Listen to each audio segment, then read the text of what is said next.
come back to the base and we started hearing this rumor about a unit that killed this, what they started calling this really tall person. At first I didn't think anything of it, and then come to find out that the person that they killed actually was 3 times the size of a man, had extra digits on their hand and digits on their feet, and had red hair. So we're coming down a mountainside, and it was a nice path, a goat path. As we bent around this corner, you could see this opening of the cave. There's a cave as we're coming around. And then I see there's a lot of rocks, which is another oddity, and then bone matter. I'm not close enough to identify what kind of bones, but I did see something I knew was a piece of our communications equipment. So instantly we're thinking ambush, maybe animal, it could be anything. And there was enough room in front of this cave, but it had a sheer drop off. But there was enough room that we actually got into a decent dispersal in case of ambush. You see something coming out of the cave, and it's moving with a speed and agility that catches you off guard. Everybody. And he comes out.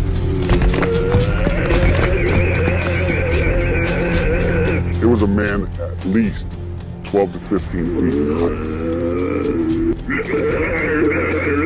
This is a monster. Red beard, then his hair was longish, past the shoulder, a scarlet red, and Dan runs at him and starts shooting, which broke all of us into the reality. Because it was so surreal. Now your training is kicking in. Oh yeah, okay. Muscle memory, complete muscle memory.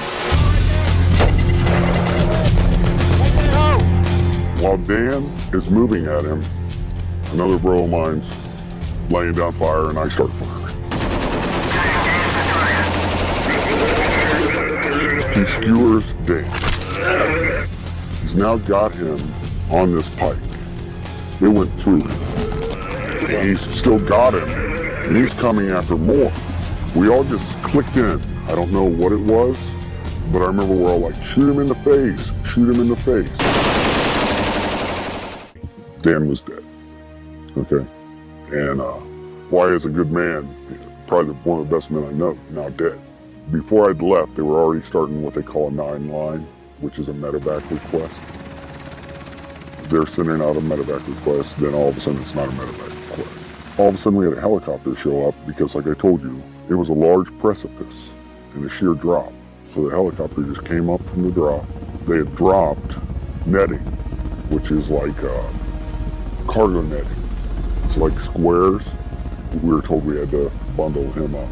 And we get another bigger helicopter, but it's almost like a Jolly Green Giant used to look back in the day that could get, through this area. So we got him on there. The thing was too big. We couldn't move it. It smelled worse than a skunk. A corpse that's been around for a while. Really fell. Oh, it was like a combination because of the,